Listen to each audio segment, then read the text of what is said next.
Hello. Hello. Welcome. Please come in. Thank you. Come in, Nikki. Thank you for having me. Where we are? So we are at my premises, number 11 St George Street. Perfect. Welcome.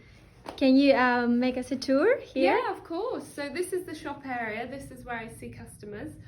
We have lots of archive cloth that you can see dating back over 100 years. Wow.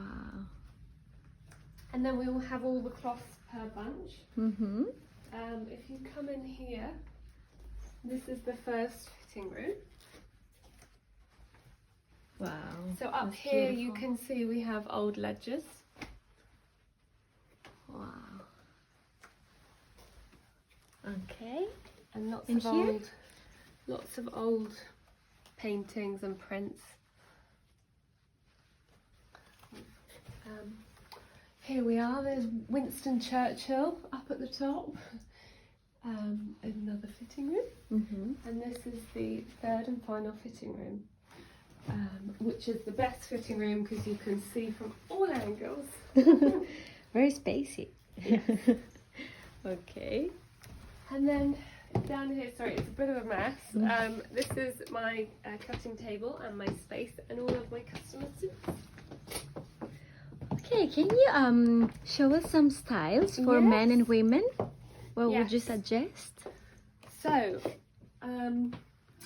these are just some things that I have on the go at the moment. This is an unlined Jappers cloth. So this is like very lightweight. I didn't put much canvassing or padding in the shoulders. So this is really nice for maybe an evening in Greece. Ooh, Just for I like you, that. Nikki. So this gentleman's, you know, if I would say this would work for a specific gentleman, he would be in his 50s. Okay. And this is also just another separate piece of jacket. Again, this is a glorious 12. I love working with this slightly lighter weight tweed. This is perfect for a weekend shooting in Scotland. Wow. Again, I'd say for a gentleman in his 40s or 50s. Mm-hmm. So this is a bright blue mohair tonic fabric that I love working with. So this is a business suit, a fun business suit for a gentleman. So maybe a meeting in New York. Oh, that was good. And then this one, this is kind of, Beautiful. green. people love it or they hate it, but I personally love it. So this is a linen mix. This is Seashell by Harrison's of Edinburgh. This is a two-piece suit. It's actually a two-piece extra, it's very heavy. But it's a casual suit, so you can wear this in the UK if you live in the suburbs and you're maybe going for a barbecue after work on a Friday. This is perfect. Brilliant. Okay. And what about the women? Yeah. So I have some female pieces. So this is a signature piece of mine. So I love doing, just as a sort of addition, something a little bit different to a suit. This, which is a long coat. So I do a big shoulder with a 3-piece sleeve and a turned up collar. This lady wanted a velvet collar. And we have a nice fun lining. And my signature honeybee brooch. Wow. Which, It's so cute. yeah. All right.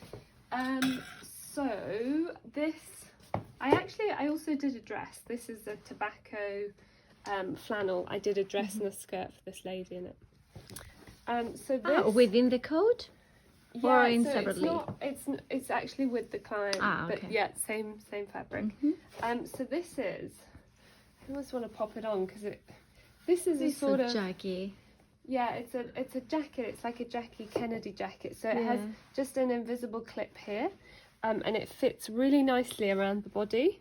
It's just for women who find suits maybe a little bit too formal, or they're not as comfortable in your traditional double-breasted or single-breasted jacket. I just do little More feminine, yeah, more more chic. feminine.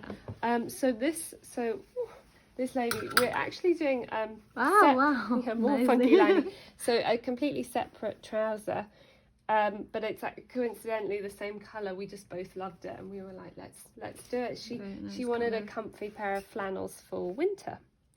So those we haven't fitted yet. And then this is the skirt that goes with the jacket. So again, she wanted something. Oh, you see the detail? Of course. Yeah. Oh my god. So she has some options there. Yes, exactly. So that's for any smart casual if you're working or not working. This is a funky silk linen top, which again, if you want, I love fitted white shirts, but if you want something different, something fun for summer, this is the color. Yeah, this is the color. I mean, it's quite bright, so I can do all sorts of colors with a cute sort of I love the covered buttons button there back in the top. Brilliant. And then this is a dress. I do dresses as well.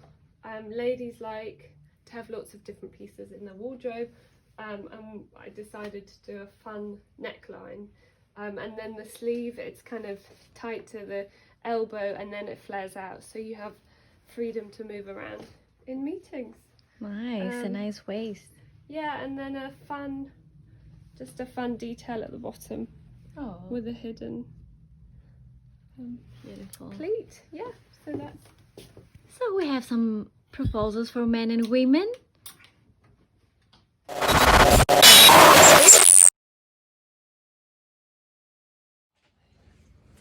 So hello guys, this is Nikki, and today I have a very special day for two reasons. First of all, because it's my first interview after lockdown and after 4 months, my first in-person interview.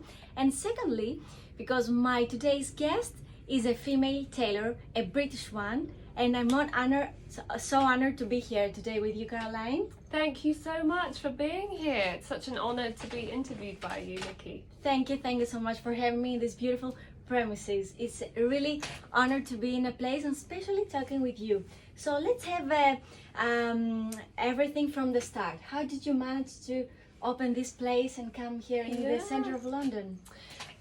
So I've been here in 11 St George Street for just over 2 years now. Okay. So I started my business about 2.5 years ago. So I worked from home and sort of operated out of my spare room for the first 6 months, just to make sure that my clients were going to be happy and that I could, I guess, set up a successful business.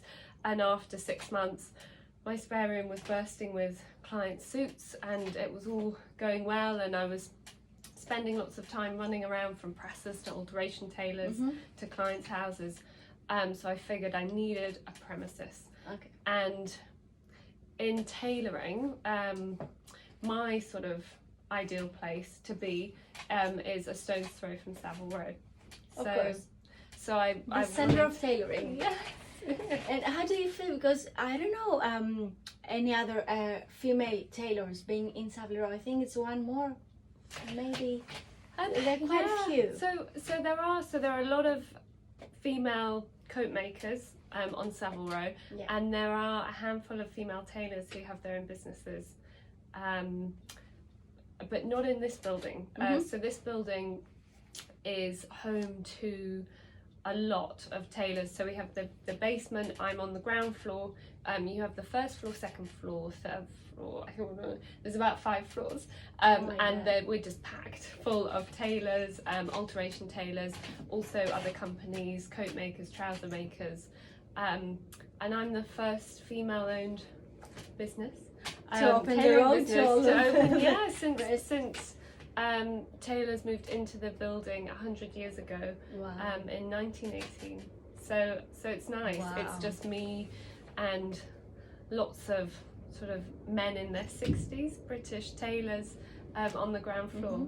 So it's been interesting. So tell me, the first day that you came here and you say, hello guys, I want to have this floor. Can I join you in this house of tailoring? What did they tell you? So so it all came on the back of recommendation, word of mouth. So this industry, it's like a little village. It's very close knit, so everybody recommends everybody. And I, speaking to cloth merchants, I think it was someone somewhere had sort of mentioned that there was possibly this space here, because I was just initially looking to sort of have a board and have a little space that I could occupy, not necessarily a whole shop yet to myself. And so I met with the guys a lot of times, and they all did various interviews with me to check. Of course, to check and that the I was okay. reliability and everything. Yeah. And I think they were excited by the idea and the prospect of having a young woman, and all the interviews went really well, and I won them all over. Yeah, Nikki and to have a Nick. beautiful lady to watch every day, not so, you know, in a menswear, but of course they need to see something beautiful. And I'm sure you had to pass many tests until they started to trust you, of course. Yeah, no, of course. Yeah. And you know, Like everybody It's- that yeah. is studying, it's not like because you are a female. yeah, and it's different. You know, this is a craft that they have spent years and years mastering and protecting, and so I'm very cautious of that, and I tread carefully, and I'm respectful, and I make, you know, being here, I want to make sure I'm adding to it and not sort of being a young annoying or whatever new generation. And I think we have clashes, but it's great. I mean, I still learn so much, because in tailoring it's all of the knowledge is up here, and they're all stubborn older men, so they all have different versions of what they think is right. And if I'm doing something, they'll say, oh, this is wrong and whatever, but I'm always interested to see their way of sort of getting the end result of, say, a pocket or putting in a sleeve. So it's good. Interesting, right? Yeah, it's great. So what are the differences in men's and women in tailoring? I mean, what is in your perspective, the things you see and men cannot, and vice versa? What do they see in the fitting that women cannot? Have you seen any kind of differences in the tailoring? To male to female tailors. Yes. Oh, that's tricky. Well, I mean, I'd like to think that women have a sort of more refined, In details, maybe. yeah, attention to detail and a slightly more refined eye. So I noticed that from, I don't know, 10 years ago, when I was sitting in the basements watching a lot of male tailors, they would do things and I would think, oh, you missed that, but obviously you'd never say, Yeah, but of I course. just sort of mentally take note of that. And I just think as women, because we have more complex bodies, you have to, especially when making for women and for fitting women, you have to, the fitting is more refined, Yeah. and you have to get a closer fit everywhere. Yeah. So personally, I think women have a better attention to To detail, detail. but that's a huge claim to make. So, Yes, but we don't say anything about you guys, because men also have something more from us in terms of tailoring, of course. So in combination, I think it's going to be perfect. So what about the clients? Do you think when you do a fitting with a gentleman is more hard rather than fitting with a lady who are more demanding? So that's a really good question. I think that it depends on who you are as a person. There are so many factors that come into play. So, for example, your weight can fluctuate in between the fitting. I think there's more chance of that happening for women because you have different underwear. So bras that push things up or not, or flatten, and the same with, you can wear a thong or hold in pants. You know, if you're on your period, you gain water retention. So and many all problems. Of these things. so Yeah. you're more likely to change as Of a course. female before the fittings. And of course, you say, you know, please wear the same, your like regular underwear. And women say that they do, but of course we have so much never know. underwear, Of course. and it's too personal to say, Yeah, especially in linen don't when come in things on your are being seen. yeah. But I want to know how men treating you when you have to fit a suit on them.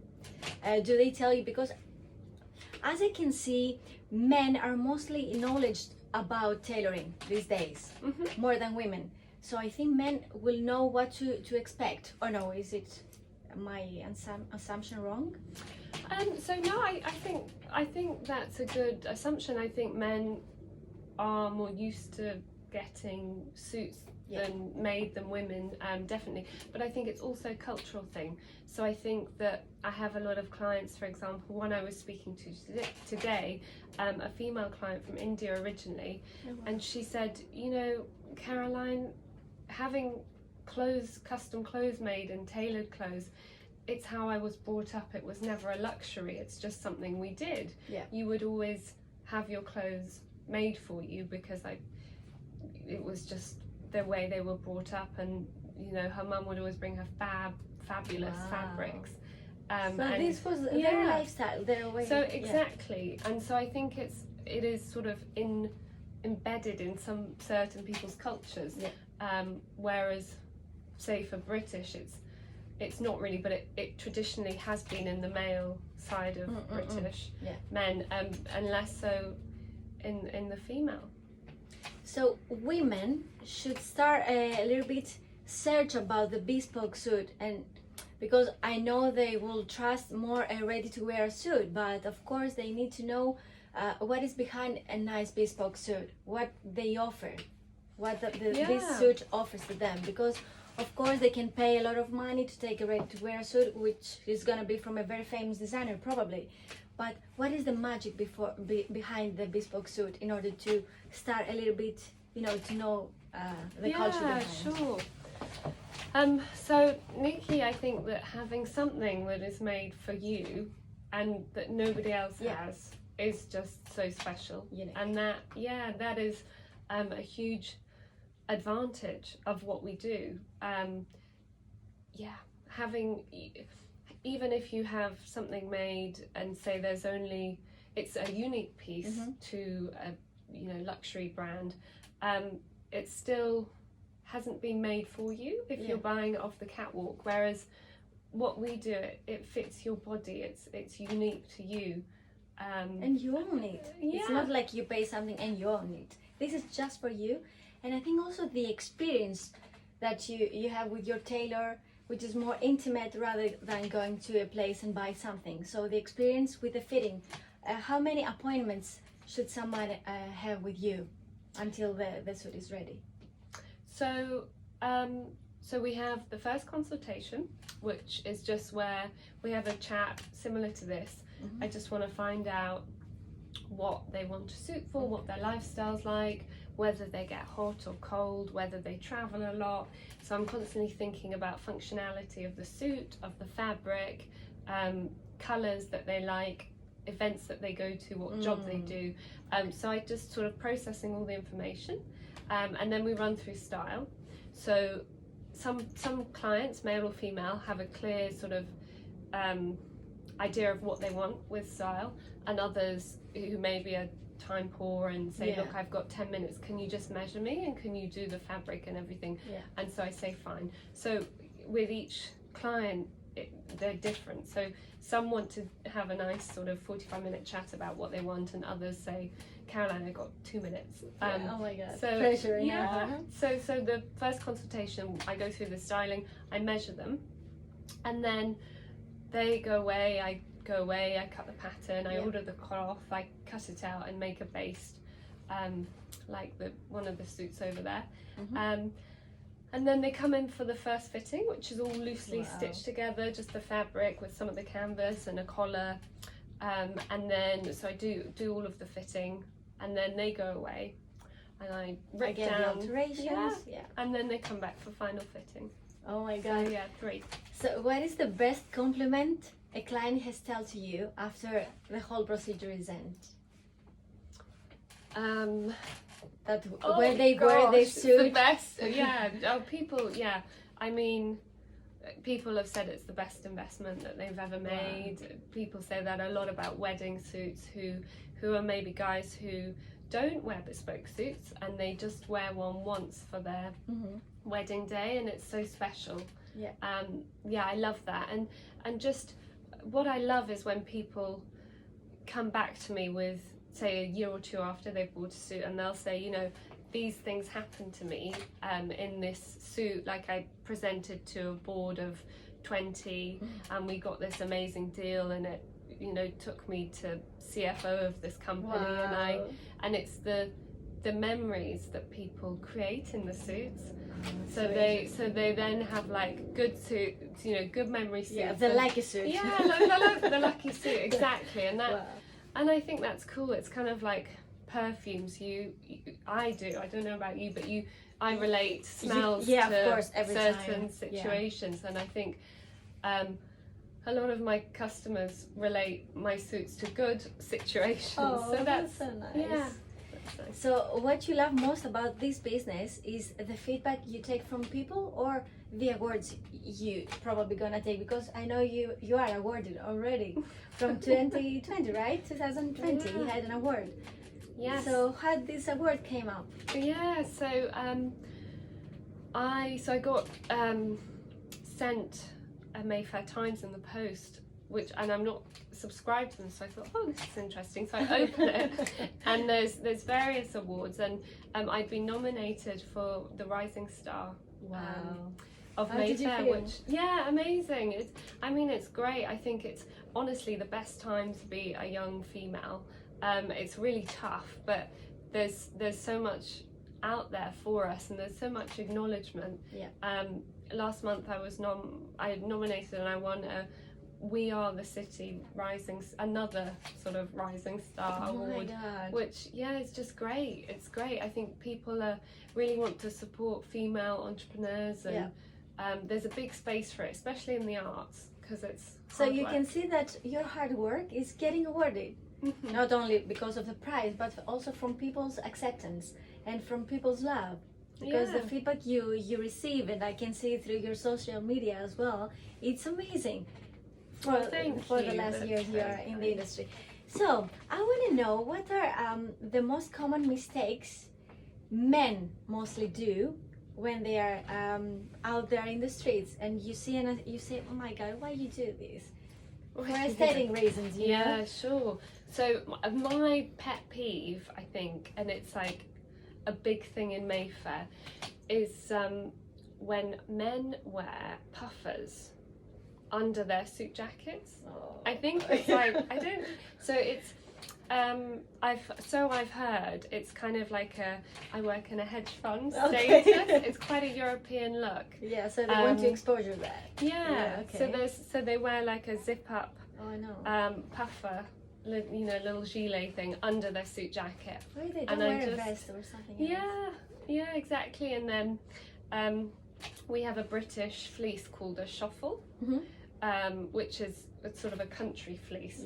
And I've seen a lot of people in Mayfair walking around with those underneath, so it's kind of like a British version of the. Okay, this is better. No, it's still the same. Yeah, I feel you just wear an overcoat. Yeah, if you're gonna. True. Yeah, true. This is much better. Yeah, because you know, we're fitting a suit without having the layers underneath. And what about the ladies? What do you think? Should a lady wear a suit, or is it more the androgynous look is more a masculine thing? What do you think? I'm very fan of it, you know that, so I want to hear your opinion. Yeah, I know. You wear suits so well, and yours are gorgeous and oversized. You wear the blazers and men's shirts. So look, I think every female should have a well-fitted suit in her wardrobe. I think it's a power tool. I think it equips you for anything, and even better than the black dress, right? The black watch. Yeah, I mean the black dress. Every lady has a black dress. Sure, a black in dress. her wardrobe. But I think a black suit, or a suit that suits her, is also a very vital thing to have in your wardrobe. Yeah. Perfect. So what about now the men's side? What is the thing they have to buy first in order to start building a nice investment wardrobe within the bespoke suits and bespoke world? What is Sure. the first thing they need to have, in your opinion? So in my opinion, the first thing would just be a really nice navy hopsack two-piece suit. However, that's a kind of business suit, so I would say that would be great for someone who is starting out in a professional career. If they are more in a creative industry where they don't wear suits every day, I would say a really good place to start is a fun dinner suit for formal events, because everybody has Of those. course. Of course. You know, a really fun velvet jacket with some jazzy trousers. Yeah, and they can combine afterwards with different tops or different pants. So it's amazing. I totally agree Yeah. with you. Yeah. And now let's go to your signature style. Who is Caroline Andrew? What is your signature point of view in your suits? Yeah. Why somebody should choose your... Oh, $1 million question. Yes, so Nikki, I think that for women I do really a beautiful slim cut. I love double-breasted on ladies, but if someone has a larger bust, for example, I would probably steer clear of double-breasted, and Yeah. we do something single-breasted. High armhole, sharp shoulders. I think, especially now, I've noticed actually this year coming into spring, summer, and then with the pandemic happening, things are more relaxed, Yeah. especially with women, and I think you can get away with it more. So I would say last year my ladies cut was very slim, and this year I've done a lot more fitting around the shoulders, Okay. and then very sort of straight through the Straight body lines. with less fitting. Okay. Yeah, and then for men, so I do mostly two-piece suit with extra trousers, so that probably goes to show business suits are my sort of thing that I do most of for men. And again, a high armhole, just generally a notch lapel. It's sort of 3.25 inches wide. Okay. And then 2 slightly slanted pockets on the outside, a double vent at the back, single-breasted 2 buttons.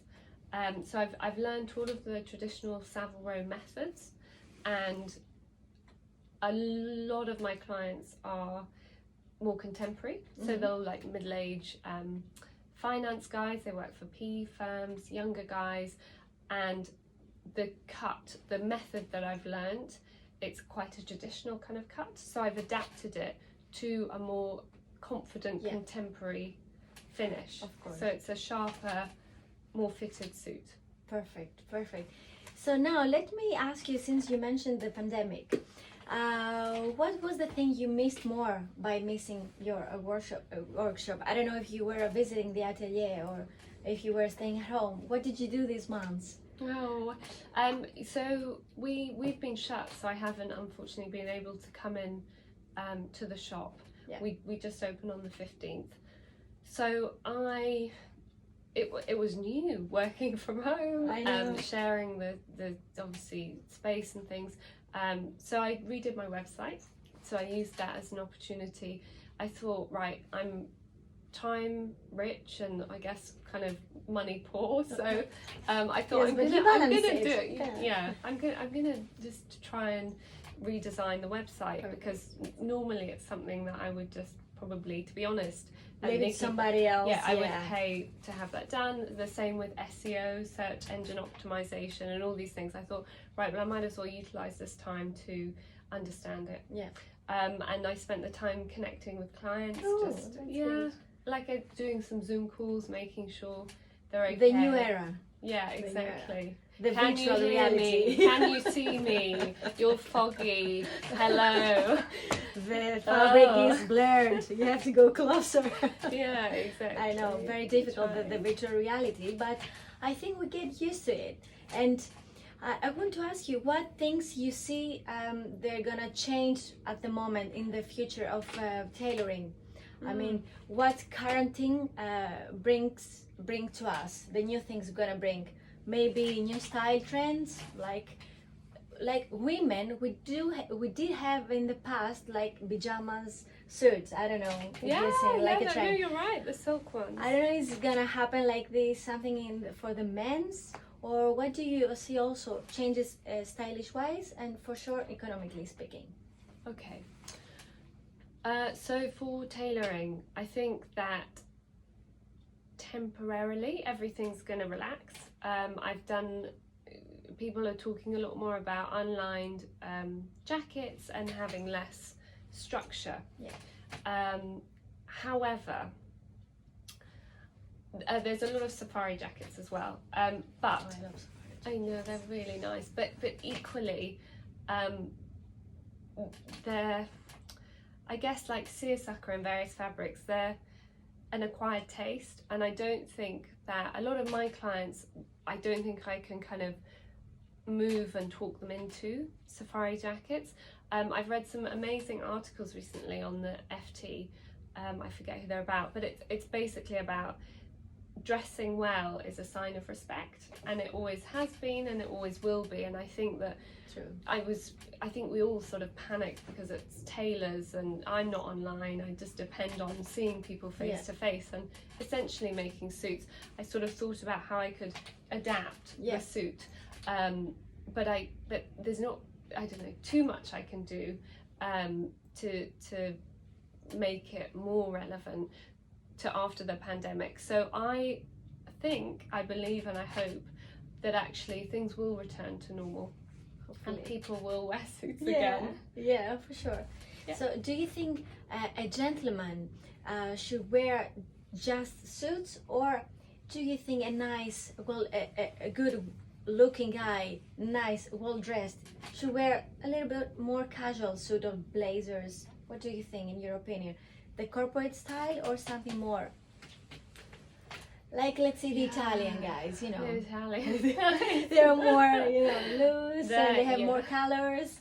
What do you think about that? A well-dressed man, what should wear? Just suits? Yeah, I mean, I think so. Yeah. I think you can. I think they're a beautiful blazer and casual trouser combinations for various occasions. But I think that, you know, a suit, it doesn't have to be formal and stiff. If it's made in the right cloth with the right cut, it can look really great, and you can feel good transitioning from work to your evening, you know, drinks or night out or whatever. So I think the suit. So a bespoke suit is not only for a wedding or a very formal event.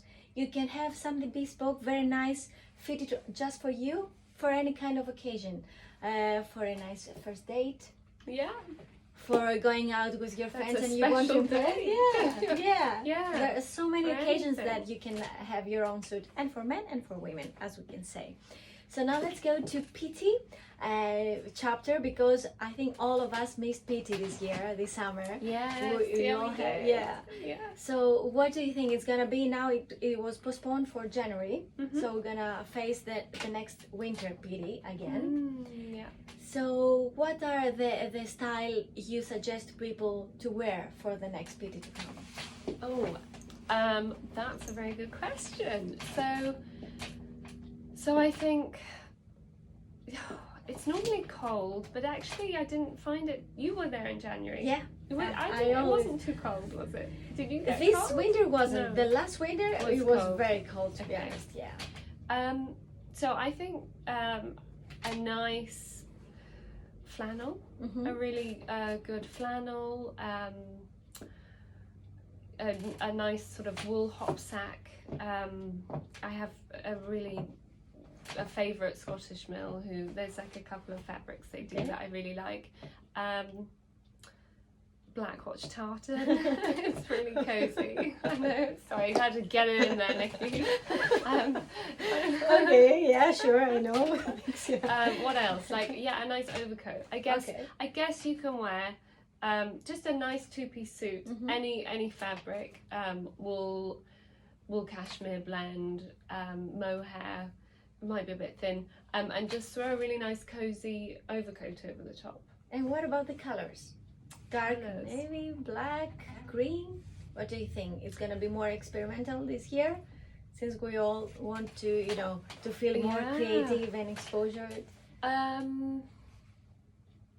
So I love khaki. I love like a khaki Wow. corduroy suit. Very bold. Yeah, Really nice. yeah. So various kinds of green tones, but more the kind of earthy country greens, as opposed to like my lime green that's very bright. And greys and navy. I think there's so many Italians and sort of pretty peacocks, and I'm more understated. Yeah. That's not me. So if we're talking about what I would wear, it's sort of dark, and it's just a really good shade of navy, or a really rich black. Something sort of like cashmere the one overcoat. you're wearing right Yeah. now. Okay. Yeah, with a nice, well-fitted shirt. Exactly. Similar Okay. to what I'm wearing now. So should women can wear this in PT with a tie? What do you think? Women can wear a tie or no? Yeah, What about no, the accessories? definitely. Yeah, I love wearing ties. You can wear bow ties, ties.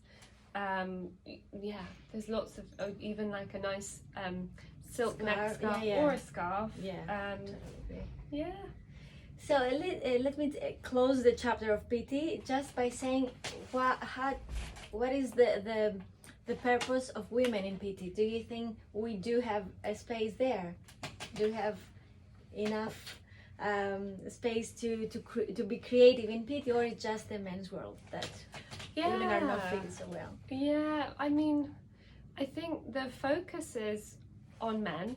I mean, I know Obviously, the focus is yeah. on men. It's a men's And exhibition either way. Yeah, there's no bad thing about that. So I guess the whole sort of peacock thing, it's always fascinating to see what other people are wearing, and wow. And I guess women are there to spectate as well, so you can see what other people are wearing, but there aren't many women there, and the eyes are definitely on men, quite rightly so, as it should be. So I think, yeah, we just, it's about, as you said, menswear and celebrating that, and it should be, the focus should be on men and less so on women. But we can have some suggestions through style there. Yes, I mean, yeah, of course. we can suggest some suits and everything, because I can see many women join the PT, like for socializing or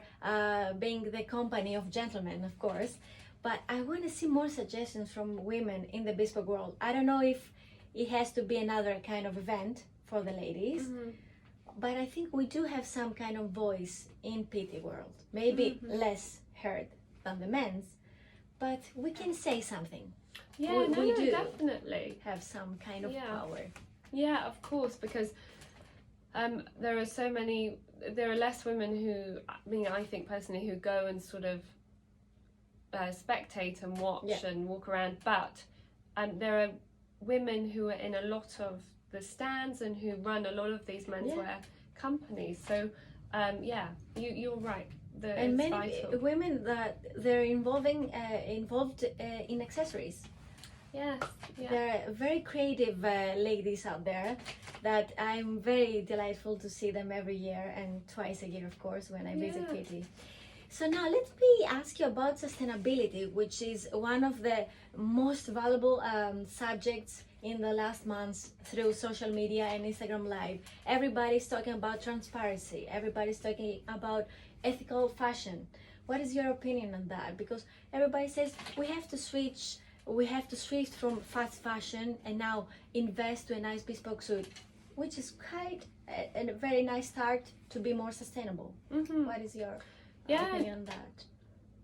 So I think that's a really great point, and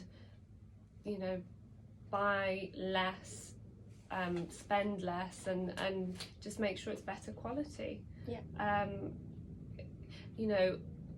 If we can all source our fabric locally, make things locally, be it the British or the Italians or in Asia and whatever, I think we all have the resources to make things at home and to use all of the resources at home. which most people do anyway, which makes it such a unique, special Perfect. product. Okay, I agree. And now, before we close this beautiful conversation, I want to ask you, what are your inspirations? Is there any tailor that you admire, or somebody that before becoming what you are today, of course, you were seeing this tailor and you say, oh my God, I admire this guy, I respect this guy, and I want to become the new tailor in this world? Yeah. So yes, there are so many. I think Edward Sexton is just, something else. And I think, I mean, he does women's wear like no one else. And Oh my God, yes. he's just a dream. And I had the pleasure of working there for a little bit, and just being able to lean in the same workshop as him, and it was just an amazing opportunity. So within the tailoring What an experience, world, right? What are the things you gain most from him? Panels. So on a jacket, it's really important. Edward Sexton has the most beautiful shape of women's jackets, and he puts so many panels in, so much more than a man's, and you really learn how to shape around the chest and the canvas to create real extra shape that a lot of other sort of female tailoring could just look flat, and he just brings it to life. He brings the shape. Oh my God, it's great. So him, and then I think Katharine Hepburn as well, as a sort of style icon. That's kind of your style. Yeah, it's absolutely. like, sexy, androgynous. So my God, I love Edward Sexton as well. And now let's talk about the very good action you did with the auction in the rake. Yeah. And the suit you have given to the guys. That just sort of happened organically. I spoke to Way, and then the team at the rake, and I offered them a bespoke suit, and they wanted to have it to auction, and it's done really well, which is lovely, because as Tom mentioned, you know, I'm a small tailor. Not many people know about me, and obviously Chiffonelli and Tom Sweeney were also had suits up for grabs, and everybody knows who Chiffonelli is. What a great honor to be with all it's these super. tailors. I mean, huge, and all of the watches and everything, and they're all really well known. A great action by the rake. Yeah, it was huge, and you know, to be able to give something that helps a sort of wider cause that the rake are able to reach, it was just such an honour. And they're great. I mean, the rake, they support me and they support us and the whole industry so well. I think people in rake, they do have a very big hug for people who have passion, not only for the big names or the small businesses, for everyone that has passion on what they do, and they can help, of course, many people around. Yeah. So I want you to tell me the definition of a very good gentleman. Not only stylish, but I mean in terms of style in general. Okay, so in terms of style, so I think someone who is well kept. Let's think. So and in terms no of stains, manners, of course, shine. So I think shoes are very important, and having shine shoes, it's just a nod to sort of respect, self-respect, and it's such a simple thing to do. And I think there's a technique to shoe shining that if you're a true gentleman, it's something that, you know, your father and grandfather and etc. have taught you, or your mother. And I think it's important. So little things like that, and then for suits, well pressed, and what else? No stains, no lunch stains or anything like that. And I think it's the way that men hold themselves that is sort of... Is it the self-confidence that somebody has? Is it the one that attract women mostly? Their behavior? Because I think also it's a kind of the manners they have when they meet a lady, right? So yeah, a gentleman is not only the guy that will open your door or makes you the seat or something, but I think he has to be kind. He has to be a genuine soul. He has to have self-confidence. I don't know about you. No, of course, that's it. Chivalrous, as you've mentioned, but just, and this goes for gentleman and women. Just genuine and kind and honest. I think. I think people who put other people before themselves, and are well mannered. I think manners are very important, and again, I think it's something that is taught to you through your family and your upbringing. And I think especially when you come to London, I'm speaking I'm from Scotland originally, a small town girl from the countryside, and I think that it's important that you're brought up with a moral compass, and you know what's right and what's wrong, and how to treat people and how not to treat people. And I think that when you come to somewhere like London, it is the devil's playground, and you meet a lot of different people, and it's easy to kind of get lost. So as long as you have a sort of, good manners, and you know how to treat people, and it's embedded in you, then you can't go wrong. This is also something that needs to be applied also in women, I think. Yes, 100%. About manners, and of course being kind and respect themselves, and of course be every day well dressed, not only for others but for themselves as well. No, exactly. All right, I think, Caroline, the first part of our first conversation is finished right now. Thank you so much for having me here in your beautiful place. Nikki, it's been an honor. Thank you so much. I think it was all about Andronikki.com ladies talk through men's world. So we talk about men's, we talk about men and women, of course, who are very much involved nowadays in this world. And I'm sure we will have many things to say in the future about your work. I'm sure. Thank you so much. Enjoy Greece, and I look forward to catching up when you're back. Of course, apart from Italy, the next destination you should come is Greece. Okay, promise me that. Crete. Crete. Caroline in Crete, and we can have some bespoke suits for you, ladies and gentlemen, in Crete. You have to learn about Caroline Andrew. Thank you so much once again, and see you soon. You are welcome. Thank you. Thank you guys for watching. See you soon. Bye.